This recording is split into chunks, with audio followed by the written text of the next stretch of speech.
Alors, l'objectif de cette vidéo est de vous familiariser avec l'environnement Visual Studio 2013 dans une vue un peu générale.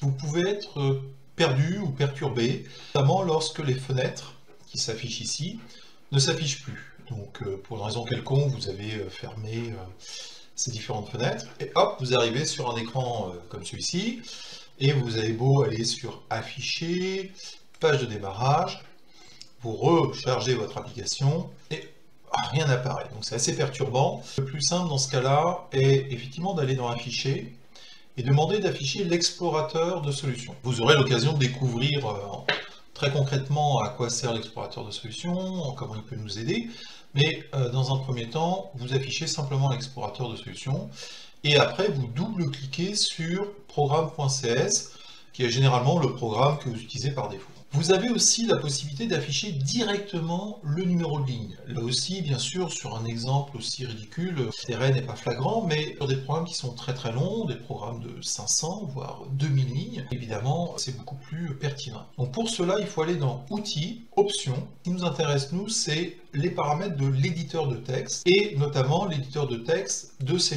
Vous voyez apparaître en cliquant sur éditeur de texte et C# différents paramètres, notamment le numéro de ligne.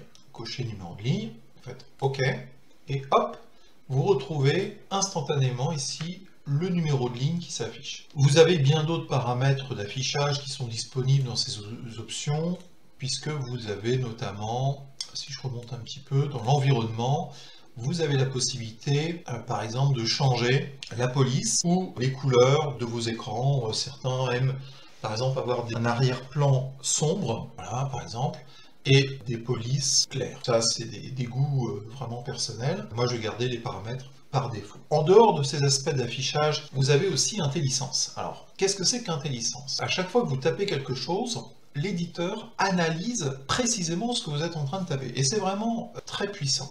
En commençant à taper, en fait, je cherche à taper le mot console, vous voyez apparaître ici une petite fenêtre qui propose différentes options. Donc plus je vais avancer dans l'écriture de mon mot, et plus évidemment je vais me rapprocher de ce mot-là. Là, j'ai plusieurs possibilités. Soit je peux sélectionner le mot en cliquant dessus, soit je vais appuyer sur le point servant de délimiteur dans l'expression que je suis en train d'écrire. Donc si j'appuie sur point, tac, et comme j'étais positionné sur console, il me fait apparaître tout de suite le mot en entier console. Maintenant que IntelliSense sait que je cherche à appeler console, eh bien il me propose toutes les actions possibles qui sont liées à console. Évidemment, je vais retrouver WriteLine. Là aussi, je peux sélectionner ou je peux commencer à taper. Hop, la fenêtre diminue jusqu'à faire apparaître seulement l'option concernée. Je vais sélectionner avec la flèche bas le mot line. Je vais utiliser cette fois-ci la parenthèse ouvrante comme délimiteur. Voilà. Un autre avantage de Visual Studio 2013, c'est que tout de suite, il a proposé, il m'affiche la parenthèse fermante. Il ne me reste plus qu'à taper mon texte, donc un simple guillemet, et hop, j'ai les deux guillemets qui s'ouvrent, et je mets à bientôt, à bientôt. IntelliSense va plus loin que simplement proposer, il analyse complètement ce que je suis en train de taper. Et vous voyez apparaître au bout de ma ligne console.WriteLine avec son paramètre, vous voyez apparaître un petit souligné un peu gondolé rouge, et si je survole avec ma souris, ben, il me dit il manque quelque chose, et notamment, il est très précis, il me dit il manque le point virgule. Effectivement, il faut que je termine mon instruction avec point virgule. Lorsque vous êtes sur un programme compliqué, que d'avoir l'affichage de la bonne option permet aussi des fois de détecter, de déceler des anomalies dans sa logique de programmation. Par exemple, si je voulais écrire directement ici write, vous voyez qu'il n'affiche pas WriteLine, puisque pour lui, ça n'a pas de sens dans le contexte où je suis.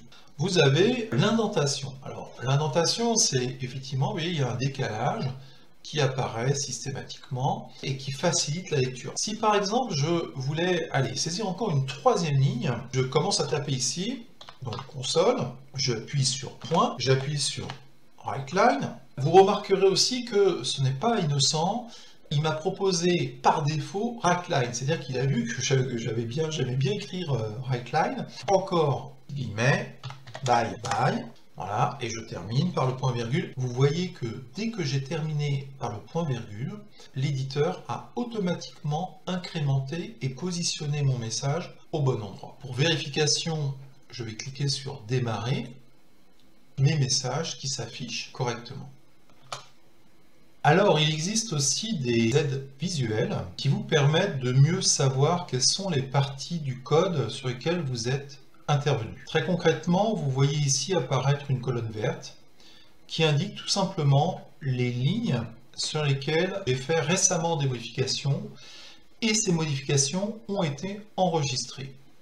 Par exemple, si je me mets sous console readline, je fais simplement un retour chariot, eh bien, je vois apparaître maintenant une petite colonne jaune qui indique que j'ai modifié ces deux lignes, effectivement, mais sans avoir enregistré mes modifications. L'enregistrement des modifications se fait en cliquant sur enregistrer, mais vous avez ici une indication qui est intéressante, c'est que lorsqu'une petite étoile apparaît derrière le nom du fichier, cela signifie que le fichier n'a pas été encore enregistré. Donc si je fais simplement enregistrer, la petite étoile qui est là va disparaître, la colonne jaune devient verte.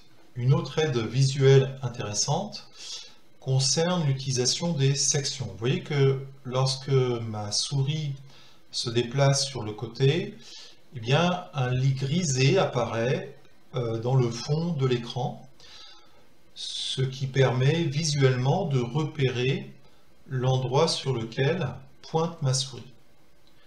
Je peux aussi, en cliquant sur les petits moins qui apparaissent là, réduire les différentes sections de façon à pouvoir me concentrer visuellement sur la partie qui m'intéresse.